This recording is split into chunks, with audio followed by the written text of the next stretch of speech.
the keeper, Henry Beam Piper. When he heard the deer crashing through brush and scuffling the dead leaves, he stopped and stood motionless in the path. He watched them bolt down the slope from the right and cross in front of him, wishing he had the rifle, and when the last white tail vanished in the grey-brown woods he drove the spike of the ice staff into the stiffening ground and took both hands to shift the weight of the pack. If he'd had the rifle, he could have shot only one of them. As it was, they were unfrightened, and he knew where to find them in the morning. Ahead, to the west and north, low clouds massed. The white front of the ice farther loomed clear and sharp between them and the blue of the distant forests. It would snow, tonight. If it stopped at daybreak, he would have good tracking, and in any case, it would be easier to get the carcasses home over snow. He wrenched loose the ice staff and started forward again, following the path that wound between and among and over the irregular mounds and hillocks. It was still an hour's walk to Keeper's house, and the daylight was fading rapidly. Sometimes, when he was not so weary and in so much haste, he would loiter here, wondering about the ancient buildings and the long-vanished people who had raised them. There had been no woods at all, then, nothing but great houses like mountains, piling up toward the sky, and the valley where he meant to hunt tomorrow had been an arm of the sea that was now a 3 days' foot journey away. Some said that the cities had been destroyed and the people killed in wars, big wars, not squabbles like the fights between sealing companies from different villages. He didn't think so, himself. It was more likely that they had all left their homes and gone away in starships when the ice father had been born and started pushing down out of the north. There had been many starships, then. When he had been a boy, the old men had talked about a long ago time when there had been hundreds of them visible in the sky, every morning and evening. But that had been long ago indeed. Starships came but seldom to this world, now. This world was old and lonely and poor. Like poor lonely old Rod the Keeper, he felt angry to find himself thinking like that. Never pity yourself, Rod, be proud. That was what his father had always taught him, be proud, for you are the Keeper's son, and when I am gone, you will be the Keeper after me. But in your pride, be humble, for what you will keep is the crown. The thought of the crown, never entirely absent from his mind, wakened the anxiety that always slept lightly if at all. He had been away all day, and there were so many things that could happen. The path seemed longer, after that, the landmarks farther apart. Finally, he came out on the edge of the steep bank, and looked down across the brook to the familiar low windowless walls and sharp ridged roof of Keeper's house, and when he came, at last, to the door, and pulled the latch string, he heard the dogs inside the soft, coughing bark of Brave, and the anxious little whimper of Bold, and he knew that there was nothing wrong in Keeper's house. The room inside was lighted by a fist-sized chunk of lumicon, hung in a net bag of thongs from the rafter over the table. It was old, cast off by some rich southron as past its best brilliance. It had been old when he had bought it from Jorn Nasvik the trader, and that had been years ago. Now its light was as dim and yellow as firelight. He'd have to replace it soon, but this trip he had needed new cartridges for the big rifle. A man could live in darkness more easily than he could live without cartridges. The big black dogs were rising from their bed of deerskins on the stone slab that covered the crypt in the far corner. They did not come to meet him, but stayed in their place of trust, greeting him with anxious, eager little sounds. "Good boys," he said. "Good dog, Brave, good dog, Bold. Old Keeper's home again. Hungry?" They recognized that word, and whined. He hung up the ice staff on the pegs by the door, then squatted and got his arms out of the pack straps. "Just a little now, wait a little," he told the dogs. "Keep'll get something for you." He unhooked the net bag that held the lumicon and went to the ladder, climbing to the loft between the stone ceiling and the steep snow-shed roof. He cut down 2 big chunks of smoked wild ox beef. The dogs liked that better than smoked venison, and climbed down. He tossed one chunk up against the ceiling, at the same time shouting, "Bold! Catch!" Bold leapt forward, sinking his teeth into the meat as it was still falling, shaking and mauling it. Brave, still on the crypt slab, was quivering with hunger and eagerness, but he remained in place until the second chunk was tossed and he was ordered to take it. Then he, too, leapt and caught it, savaging it in mimicry of a kill. For a while, He stood watching them growl and snarl and tear their meat, great beasts whose shoulders came above his own waist. While they lived to guard it, the crown was safe. Then he crossed to the hearth, scraped away the covering ashes, piled on kindling and logs and fanned the fire alight. He lifted the pack to the table and unlaced the deerskin cover. Cartridges in plastic boxes of 20, long and thick, shot for the duck gun, and powder and lead and cartridge primers, fills for the firelighter, salt, needles, a new file, and the deerskin bag of trade tokens. He emptied them on the table and counted them: tokens, and half tokens and 5 tokens, and even 1 10 token. There were always less in the bag, after each trip to the village. The Southrons paid less and less, each year, for furs and skins, and asked more and more for what they had to sell. He put away the things he had brought from the village, and was considering whether to open the crypt now and replace the bag of tokens, when the dogs stiffened, looking at the door. They got to their feet, neck hairs bristling, as the knocking began. He tossed the token bag onto the mantel and went to the door, the dogs following and standing ready as he opened it. The snow had started, and now the ground was white except under the evergreens.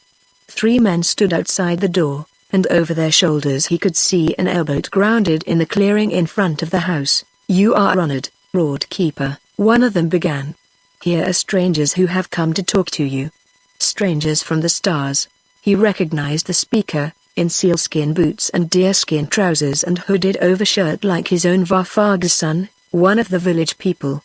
His father was dead, and his woman was the daughter of Gorth's leadmaker, and he was a house dweller with his woman's father. A worthless youth, lazy and stupid and said to be a coward. Still, guests were guests, even when brought by the likes of Varfarg's son. He looked again at the airboat, and remembered seeing it, that day, made fast to the top deck of Yorn Nazvik's trading ship, the Issa. "Enter and be welcome, the house is yours, and all in it that is mine to give." He turned to the dogs. "Brave, bold, go watch." Obediently, they trotted over to the crypt and lay down. He stood aside. Var entered, standing aside also, as though he were the host, inviting his companions in. They wore heavy garments of woven cloth and boots of tanned leather with hard heels and stiff soles, and as they came in, each unbuckled and laid aside a belt with a holstered Nigatron pistol.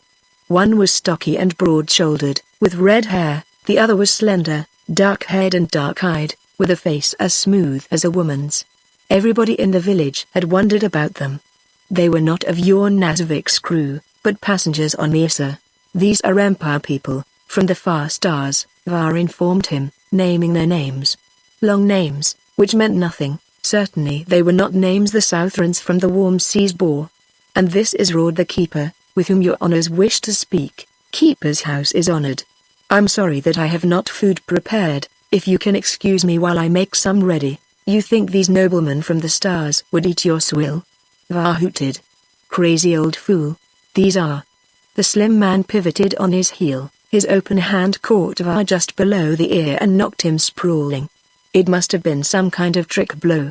That or else the slim stranger was stronger than he looked. "Hold your miserable tongue," he told Var, who was getting to his feet.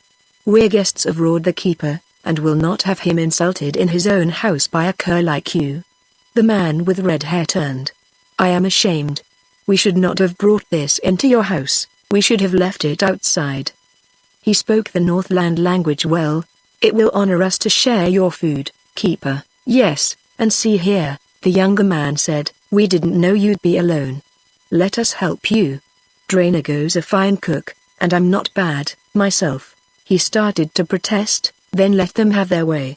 After all, a guest's woman helped the woman of the house, and as there was no woman in Keeper's house, it was not unfitting for them to help him. "Your friend's name is Drainago?" he asked. "I'm sorry, but I didn't catch yours." "I don't wonder. Phil mouthed it so badly I couldn't understand it myself." "It's Salvadro." They fell to work with him, laying out eating tools. There were just enough to go around and hunting for dishes, of which there were not. Salvadro saved that situation by going out and bringing some in from the airboat. He must have realized that the lumicon over the table was the only light beside the fire in the house, for he was carrying a globe of the luminous plastic with him when he came in, grumbling about how dark it had gotten outside. It was new and brilliant, and the light hurt Rod's eyes, at first. "Are you truly from the stars?" he asked, after the food was on the table and they had begun to eat. "Neither I nor any in the village have seen anybody from the stars before." The big man with the red hair nodded. "Yes. We are from Drema." "Why?" Drema was the great world, at the middle of everything. Drema was the empire. People from Drema came to the cities of Ista and Fabulous Antuck as Southron traders from the warm seas came to the villages of the Northfolk. He stammered something about that. "Yes. You see, Drainago began. "I don't know the word for it, in your language. But we're people whose work it is to learn things. Not from other people or from books, but new things, that nobody else knows. We came here to learn about the long ago times on this world, like the great city that was here and is now mounds of stone and earth. Then, when we go back to Drema, we will tell other people what we have found out." Varfag's son, having eaten his fill, was fidgeting on his stool, looking contemptuously at the strangers and their host. He thought they were fools to waste time learning about people who had died long ago. So he thought the keeper was a fool, to guard a worthless old piece of junk. Rod hesitated for a moment, then said, "I have a very ancient thing, here in this house. It was worn, long ago, by great kings. Their names, and the name of their people, are lost, but the crown remains. It was left to me as a trust by my father, who was keeper before me, and to whom it was left by his father, who was keeper in his time." "Have you heard of it?" Drainago nodded. "We heard of it, first of all, on Drema," he said. "The Empire has a space navy base, and observatories and relay stations, on this planet. Space Navy officers who had been here brought the story back. They heard it from traders from the warm seas, who must have gotten it from people like Yorn Nazvik. Would you show it to us, Keeper?" "It was to see the crown that we came here." Rod got to his feet, and saw, as he unhooked the Lumicon, that he was trembling. "Yes, of course. It is an honor. It is an ancient and wonderful thing, but I never thought that it was known on Drema." He hastened across to the crypt. The dogs looked up as he approached. They knew that he wanted to lift the cover, but they were comfortable and had to be coaxed to leave it. He laid aside the deer skins. The stone slab was heavy, and he had to strain to tilt it up. He leaned it against the wall, then picked up the Lumicon and went down the steps into the little room below, opening the wooden chest and getting out the bundle wrapped in bearskin. He brought it up again and carried it to the table, from which Drainago and Salvadro were clearing the dishes. "Here it is," he said, untying the thongs. "I do not know how old it is. It was old even before the Ice Father was born. That was too much for Var. See, I told you he's crazy," he cried. "The Ice Father has been here forever. Korth Sledmaker says so," he added, as though that settled it. "Korth Sledmaker's a fool. He thinks the world began in the time of his grandfather." He had the thongs untied, and spread the bearskin, revealing the blackened leather box, flat on the bottom and domed at the top. "How long ago do you think it was that the Ice Father was born?" he asked Salvadro and Drainago. "Not more than 2,000 years, Drainago said. "The glaciation hadn't started in the time of the Third Empire. There is no record of this planet during the Fourth, but by the beginning of the Fifth Empire, less than 1,000 years ago, things here were very much as they are now. There are other worlds which have Ice Fathers," Salvadro explained. "They are all worlds having one pole or the other in open water, surrounded by land. When the polar sea is warmed by water from the tropics, snow falls on the lands around, and more falls in winter than melts in summer, and so is an Ice Father formed. Then, when the polar sea is all frozen, no more snow falls, and the ice further melts faster than it grows, and finally vanishes. And then, when warm water comes into the polar sea again, more snow falls, and it starts over again. On a world like this, it takes 15 or 20,000 years from one Ice Father to the next. I never heard that there had been another Ice Father before this one. But then, I only know the stories told by the old men, when I was a boy. I suppose that was before the first people came in starships to this world." The two men of Drema looked at one another oddly, and he wondered, as he unfastened the brass catches on the box, if he had said something foolish, and then he had the box open, and lifted out the crown. He was glad, now, that Salvador had brought in the new Lumicon, as he put the box aside and set the crown on the black bearskin. The golden circlet and the 4 arches of gold above it were clean and bright, and the jewels were splendid in the light. Salvador and Drainigo were looking at it wide-eyed. Varfag's son was open-mouthed. Great universe! Will you look at that diamond on the top? Salvador was saying. That's not the work of any galactic art period, Drainigo declared. That thing goes back to the pre-interstellar era. And for a while he talked excitedly to Salvador. Tell me, Keeper, Salvador said at length, how much do you know about the crown? Where did it come from? Who made it? Who were the first keepers? He shook his head. I only know what my father told me, when I was a boy. Now I am an old man, and some things I have forgotten. But my father was Runch, Raud's son, who was the son of Yorn, the son of Raud, the son of Runch. He went back 6 more generations, then faltered and stopped. Beyond that, the names have been lost.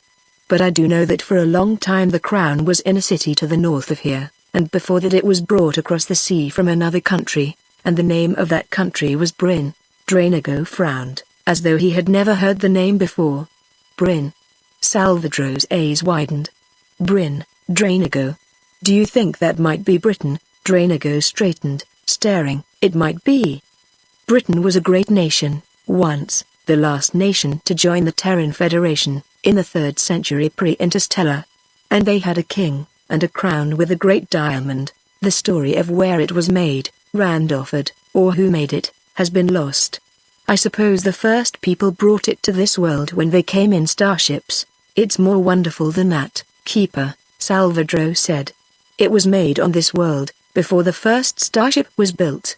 This world is Terra, the mother world, didn't you know that, Keeper?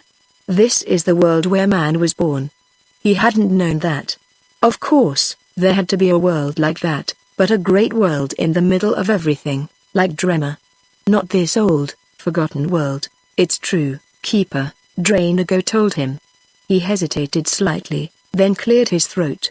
Keeper, you're young no longer, and someday you must die, as your father and his father did. Who'll care for the crown then? Who, indeed? His woman had died long ago, and she had given him no sons, and the daughters she had given him had gone their own ways with men of their own choosing, and he didn't know what had become of any of them. And the village people, they would start picking the crown apart to sell the jewels, one by one, before the ashes of his pyre stopped smoking. Let us have it, Keeper, Salvador said. We will take it to Drema, where armed men will guard it day and night, and it will be a trust upon the government of the Empire forever. He recoiled in horror. Man! You don't know what you're saying! He cried. This is the crown, and I am the keeper. I cannot part with it as long as there is life in me. And when there is not, what? Will it be laid on your pyre, so that it may end with you?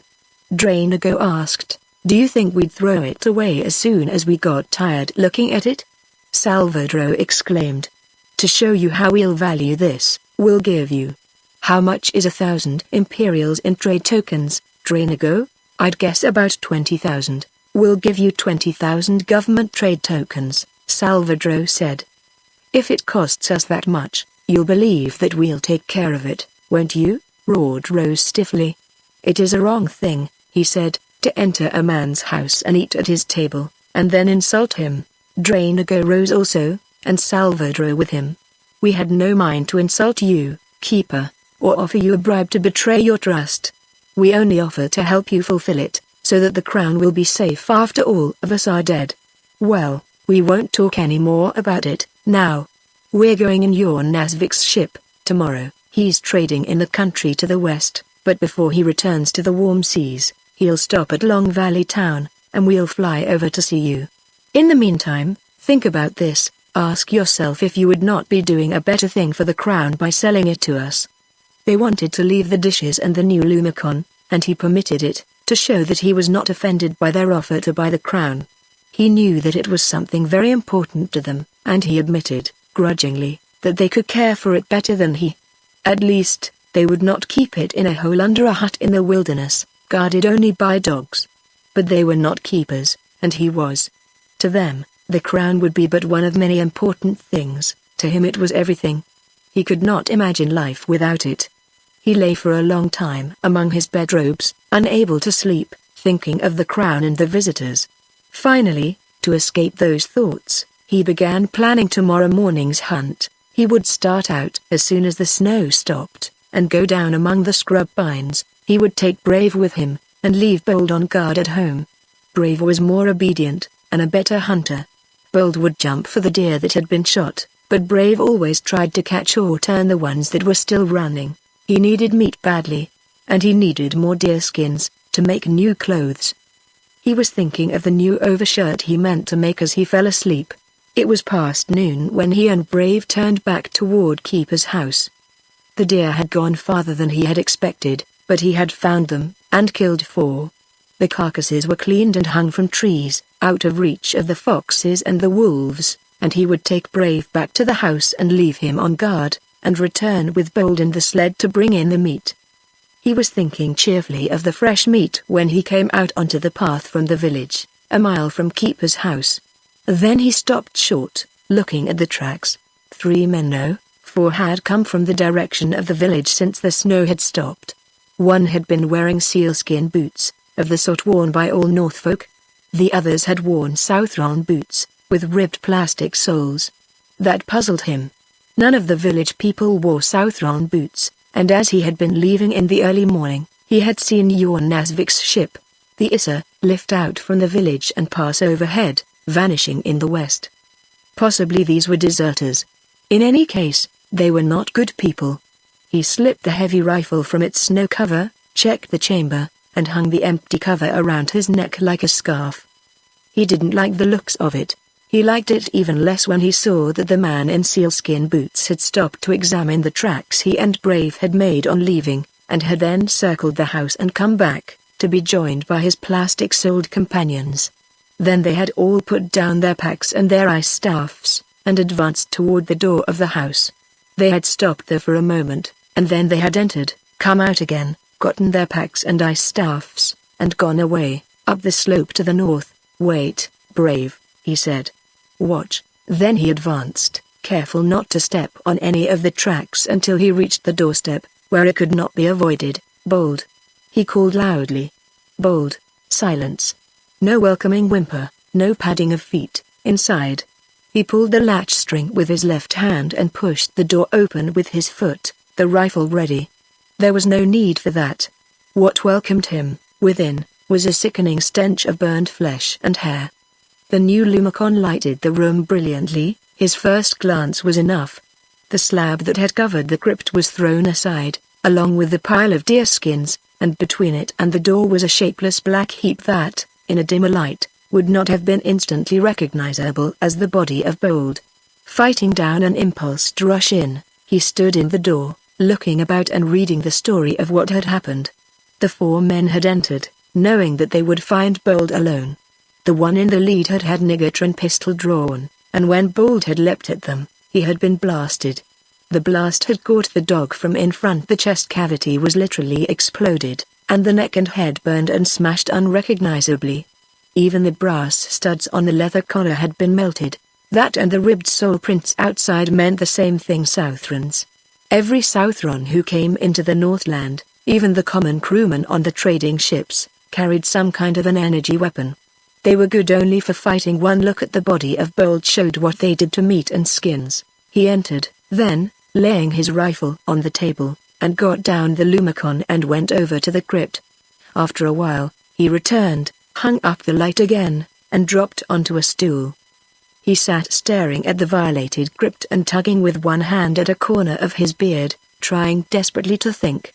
The thieves had known exactly where the crown was kept and how it was guarded. After killing Bold, they had gone straight to it, taken it and gone away. 3 men in plastic-soled Southron boots and 1 man in soft boots of sealskins, each with a pack and nice staff, and 2 of them with rifles, Varfag's son, and 3 deserters from the crew of Jorn Nasvik's ship.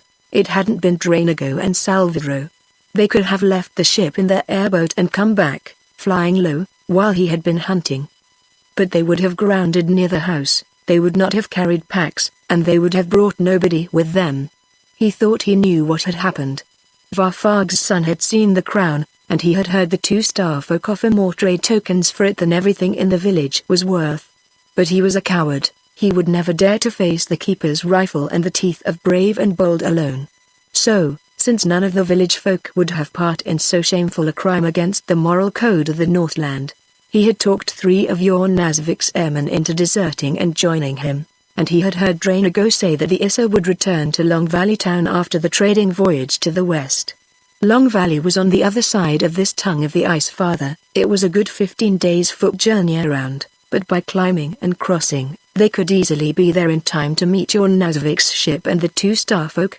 Well, where Varfarg's son could take 3 Southrons, roared the keeper could follow.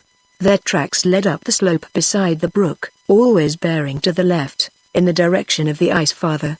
After an hour, he found where they had stopped and unslung their packs, and rested long enough to smoke a cigarette. He read the story they had left in the snow, and then continued, Brave trotting behind him pulling the sled. A few snowflakes began dancing in the air, and he quickened his steps. He knew, generally, where the thieves were going, but he wanted their tracks unobliterated in front of him. The snow fell thicker and thicker, and it was growing dark, and he was tiring. Even Brave was stumbling occasionally before all stopped, in a hollow among the pines, to build his tiny fire and eat and feed the dog. They bedded down together, covered by the same sleeping robes. When he woke, the world was still black and white and grey in the early dawn light, and the robe that covered him and Brave was powdered with snow, and the pine branches above him were loaded and sagging. The snow had completely obliterated the tracks of the 4 thieves, and it was still falling. When the sled was packed and the dog harnessed to it, they set out, keeping close to the flank of the Ice Father on their left. It stopped snowing toward midday, and a little after, he heard a shot, far ahead, and then 2 more, one upon the other. The first shot would be the rifle of Varfarg's son. It was a single loader, like his own. The other 2 were from one of the light Southron rifles, which fired a dozen shots one after another. They had shot, or shot at, something like a deer, he supposed. That was sensible. It would save their dried meat for the trip across the back of the Ice Father. And it showed that they still didn't know he was following them. He found their tracks. Some hours later, toward dusk, he came to a steep building mount. It had fared better than most of the houses of the ancient people. It rose to 20 times a man's height, and on the southeast side it was almost perpendicular. The other side sloped, and he was able to climb to the top, and far away, ahead of him, he saw a tiny spark appear and grow. The fire could not be more than 2 hours ahead. He built no fire that evening, but shared a slab of pemmican with Brave, and they huddled together under the bearskin robe. The dog fell asleep at once. For a long time, Rord sat awake, thinking. At first, he considered resting for a while, and then pressing forward and attacking them as they slept. He had to kill all of them to regain the crown that he had taken for granted from the first. He knew what would happen if the government police came into this. They would take 1 Southron's word against the word of 10 Northfolk, and the thieves would simply claim the crown as theirs and accuse him of trying to steal it. And Drainago and Salvadro, they seemed like good men, but they might see this as the only way to get the crown for themselves. He would have to settle the affair for himself, before the men reached Long Valley town. If he could do it here, it would save him and Brave the toil and danger of climbing the Ice Father. But could he? They had 2 rifles, 1 an autoloader, and they had in all likelihood 3 Nigatron pistols. After the single shot of the big rifle was fired, he had only a knife and a hatchet and the spiked and pickaxe tie staff, and Brave. One of the thieves would kill him before he and Brave killed all of them, and then the crown would be lost. He dropped into sleep, still thinking of what to do. He climbed the mound of the ancient building again in the morning, and looked long and carefully at the face of the Ice Father. It would take the thieves the whole day to reach that place where the 2 tongues of the glacier split apart, the easiest spot to climb. They would not try to climb that evening. Uva, who knew the most about it, would be the last to advise such a risk. He was sure that by going up at the nearest point he could get to the top of the ice further before dark, and drag Brave up after him. It would be a fearful climb, and he would have most of a day's journey after that to reach the head of the long ravine up which the thieves would come, but when they came up, he could be the waiting for them. He knew what the old rifle could do, to an inch, and there were places where the thieves would be coming up where he could stay out of blast range and pick them all off, even with a single loader. He knew about Negatron pistols, too. They shot little bullets of energy, they were very fast, and did not drop, like a real bullet, so that no judgment of range was needed. But the energy died quickly. The Negatrons lived only long enough to go 500 paces and no more. At 800, he could hit a man easily. He almost felt himself pitying Varfag's son and his companions. When he reached the tumble of rocks that had been dragged along with and pushed out from the ice farther, he stopped and made up a pack sleeping robes, all his cartridges, as much pemmican as he could carry, and the bag of trade tokens. If the chase took him to Long Valley Town, he would need money. He also coiled about his waist a long rawhide climbing rope, and left the sled harness on Brave, simply detaching the traces. At first, they walked easily on the sloping ice. Then, as it grew steeper, he fastened the rope to the dog's harness and advanced a little at a time, dragging Brave up after him. Soon he was forced to snub the rope with his ice staff and chop steps with his hatchet. Toward noon, at least he thought it was noon, it began snowing again, and the valley below was blotted out in a swirl of white. They came to a narrow ledge, where they could rest, with a wall of ice rising sheerly above them. He would have to climb that alone, and then pull Brave up with the rope.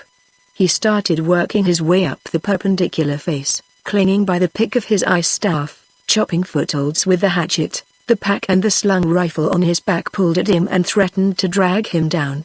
At length, he dragged himself over the edge and drove the ice staff in. "Up, Brave!"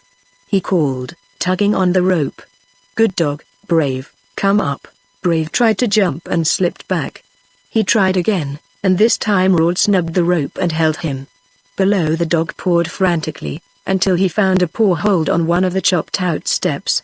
Rod hauled on the rope, and made another snub. It seemed like hours. It probably was. His arms were aching, and he had lost all sense of time, or of the cold, or the danger of the narrow ledge. He forgot about the crown and the men who had stolen it. He even forgot how he had come here, or that he had ever been anywhere else. All that mattered was to get Brave up on the ledge beside him. Finally Brave came up and got first his forepaws and then his body over the edge. He lay still, panting proudly, while Rod hugged him and told him, over and over, that he was a good dog. They rested for a long time, and Rod got a slab of pemmican from the pack and divided it with Brave. It was while they rested in the snow, munching, that he heard the sound for the first time. It was faint and far away, and it sounded like thunder, or like an avalanche beginning, and that puzzled him, for this was not the time of year for either. As he listened, he heard it again, and this time he recognized it: Negatron pistols. It frightened him. He wondered if the thieves has met a band of hunters. No, if they were fighting Northfolk, there would be the reports of firearms, too. Or might they be fighting among themselves? Remembering the melted brass studs on Bold's collar, he became more frightened at the thought of what a Negatron blast could do to the crown. The noise stopped, then started again, and he got to his feet, calling to Brave. They were on a wide ledge that slanted upward toward the north.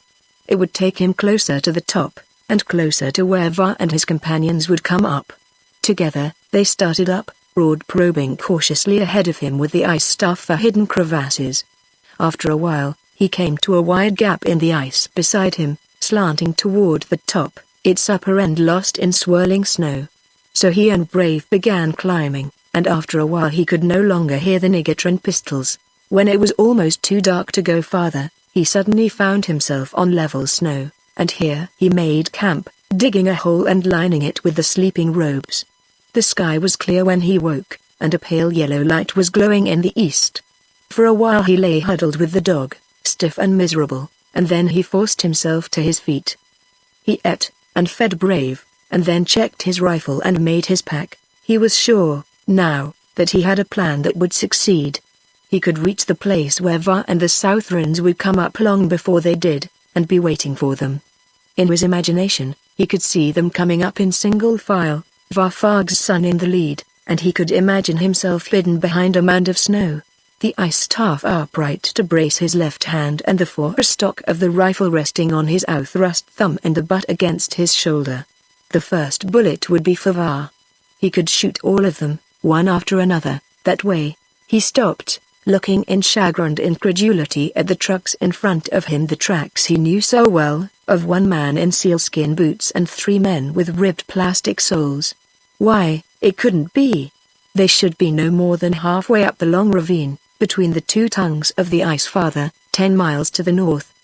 But here they were, on the back of the ice farther and crossing to the west ahead of him. They must have climbed the sheer wall of ice, only a few miles from where he had dragged himself and Brave to the top.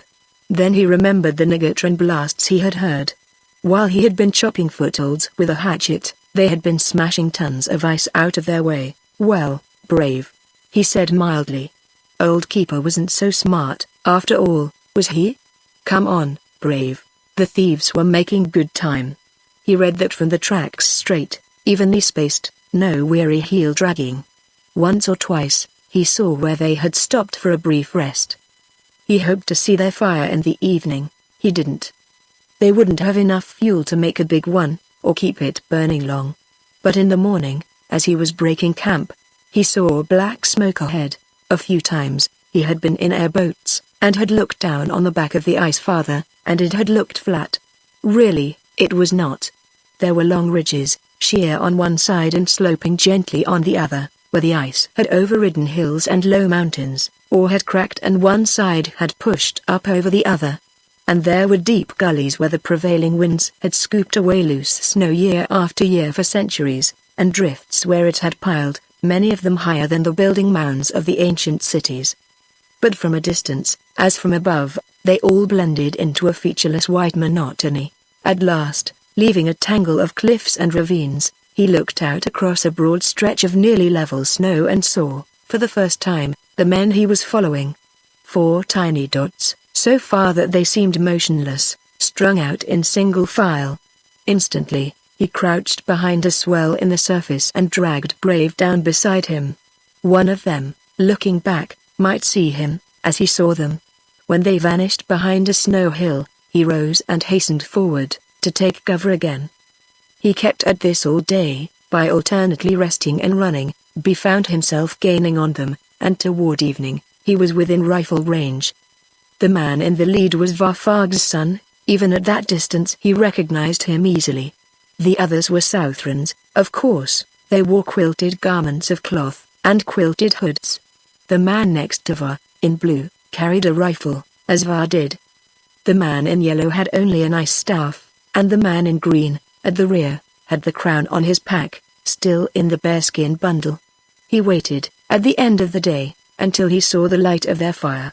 Then he and Brave circled widely around their camp, and stopped behind a snow ridge, on the other side of an open and level stretch a mile wide. He dug the sleeping hole on the crest of the ridge, making it larger than usual, and piled up a snow breastwork in front of it, with an embrasure through which he could look out fire without being seen.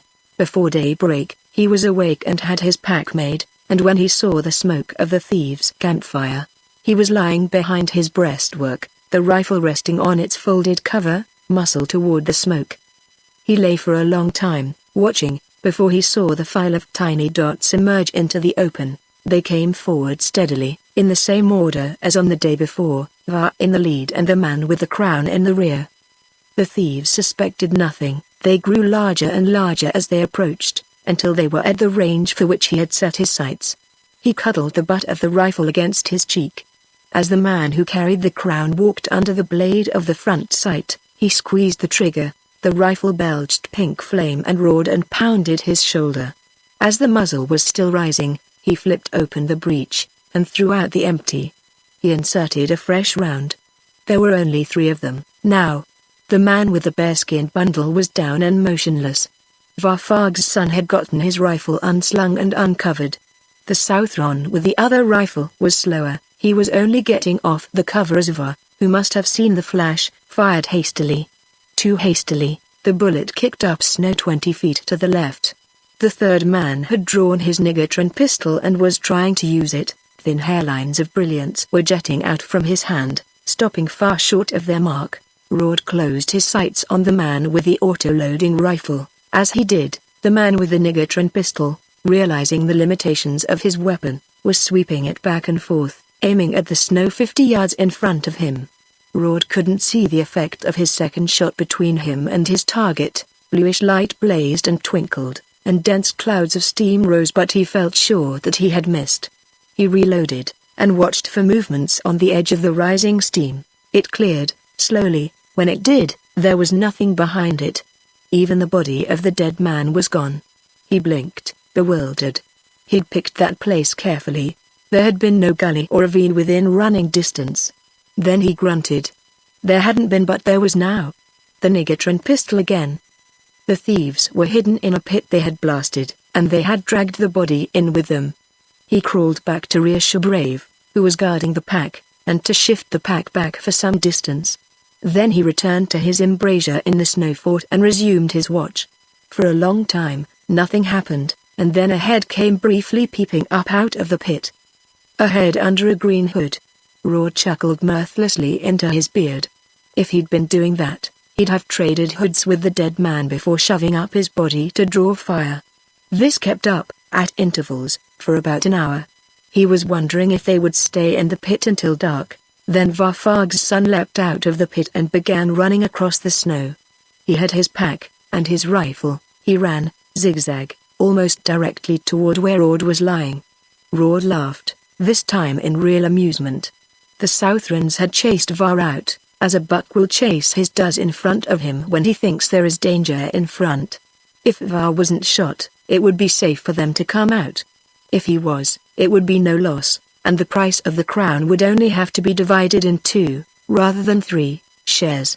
Var came to within 200 yards of Rord's unseen rifle, and then dropped his pack and flung himself down behind it, covering the ridge with his rifle. Minutes passed, and then the Southron in yellow came out and ran forward. He had the bearskin bundle on his pack. He ran to where Var lay, added his pack to Var's, and lay down behind it. Rord chewed his underlip in vexation. This wasn't the way he wanted it. That fellow had Negatron pistol, and he was close enough to use it effectively. And he was sheltered behind the crown. Rord was afraid to shoot. He didn't miss what he shot at often. But no man alive could say that he never missed. The other Southron, the one in blue with the auto-loading rifle, came out and advanced slowly, his weapon at the ready. Rord tensed himself to jump, aimed carefully, and waited. When the man in blue was 100 yards from the pit, he shot him dead. The rifle was still lifting from the recoil when he sprang to his feet, turned, and ran. Before he was 20 feet away, the place where he had been exploded, the force of the blast almost knocked him down, and steam blew past and ahead of him. Ignoring his pack and ice staff, he ran on, calling to Brave to follow. The dog obeyed instantly. More Negatron blasts were thundering and blazing and steaming on the crest of the ridge.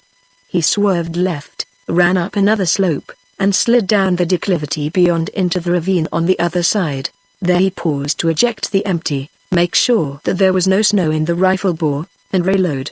The blasting had stopped by then. After a moment, he heard the voice of Varfag's son, and guessed that the 2 surviving thieves had advanced to the blasted crest of the other ridge. They'd find the pack, and his tracks and Brave's. He wondered whether they'd come hunting for him, or turn around and go the other way. He knew what he'd do, under the circumstances, but he doubted if Var's mind would work that way. The Southrons might. He wouldn't want to be caught between blaster range and rifle range of Rord the Keeper again. "Come, Brave," he whispered, looking quickly around and then starting to run.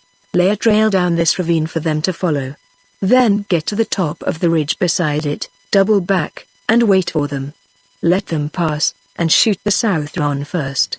By now, Var would have a Negatron pistol too, taken from the body of the man in blue, but it wasn't a weapon he was accustomed to, and he'd be more than a little afraid of it. The ravine ended against an upthrust face of ice, at right angles to the ridge he had just crossed. There was a V-shaped notch between them. He turned into this. It would be a good place to get to the top. He found himself face to face, at 15 feet, with Varfag's son and the Southron in yellow, coming through from the other side. They had their packs, the Southron had the bearskin bundle, and they had drawn Negatron pistols in their hands.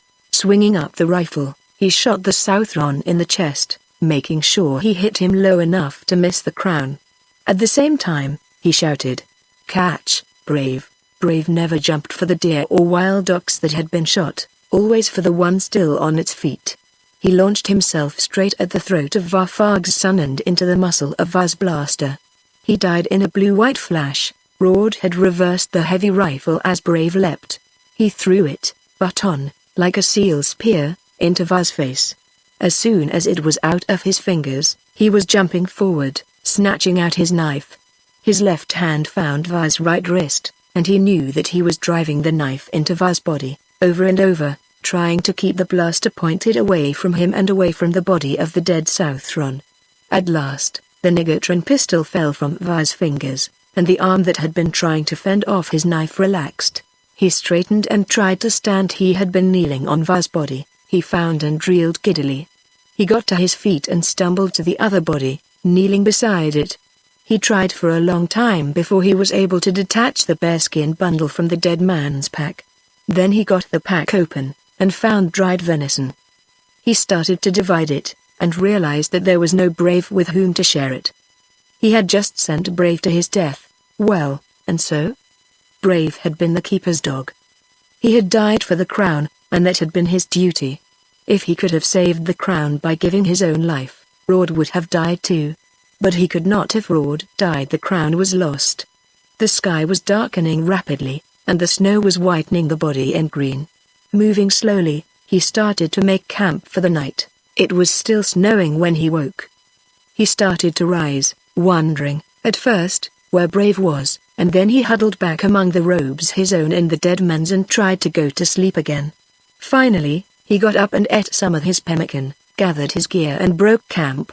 For a moment, and only a moment, he stood looking to the east, in the direction he had come from. Then he turned west and started across the snow toward the edge of the ice farther. The snow stopped before he reached the edge, and the sun was shining when he found a slanting way down into the valley. Then, out of the north, a black dot appeared in the sky and grew larger, until he saw that it was a government airboat, one of the kind used by the men who measured the growth of the ice farther. It came curving in and down toward him, and a window slid open and a man put his head out. "Want us to lift you down?" he asked. "We're going to Long Valley Town. If that's where you're going, we can take you the whole way." "Yes. That's where I'm going." He said it as though he were revealing, for the first time, some discovery he had just made. "For your kindness and help, I thank you." In less time than a man could walk 2 miles with a pack, they were letting down in front of the government house in Long Valley Town. He had never been in the government house before. The walls were clear glass. The floors were plastic, clean and white. Strips of bright new lumicon ran around every room at the tops of all the walls. There were no fires, but the great rooms were as warm as though it were a midsummer afternoon. Still carrying his pack and his rifle, Rord went to a desk where a Southron in a white shirt sat. "Has your Nazvik's ship, the Issa, been here lately?" he asked. "About 6 days ago," the Southron said, without looking up from the papers on his desk. "She's on a trading voyage to the west now, but Nazvik's coming back here before he goes south. Be here in about 10 days. He looked up. "You have business with Nazvik?" Rord shook his head. "Not with your Nazvik, no. My business is with the 2 starfolk who are passengers with him. Drainago and Salvadro." The Southron looked displeased. "Aren't you getting just a little above yourself, old man, calling the Prince Salvadron and the Lord Drainago by their familiar names?" he asked. "I don't know what you're talking about. Those were the names they gave me. I didn't know they had any others."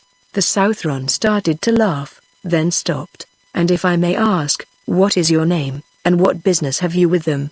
he inquired. Rord told him his name. "I have something for them. Something they want very badly. If I can find a place to stay here, I will wait until they return." The Southron got to his feet. "Wait here for a moment, keeper," he said. "I'll be back soon." He left the desk, going into another room. After a while, he came back. This time he was respectful. "I was talking to the Lord Draenigorostan, whom you know as Draenigo, on the radio. He and the Prince Selsavadran are lifting clear of the Issa in their airboat and coming back here to see you. They should be here in about 3 hours. If, in the meantime, you wish to bathe and rest, I'll find you a room. And I suppose you'll want something to eat, too."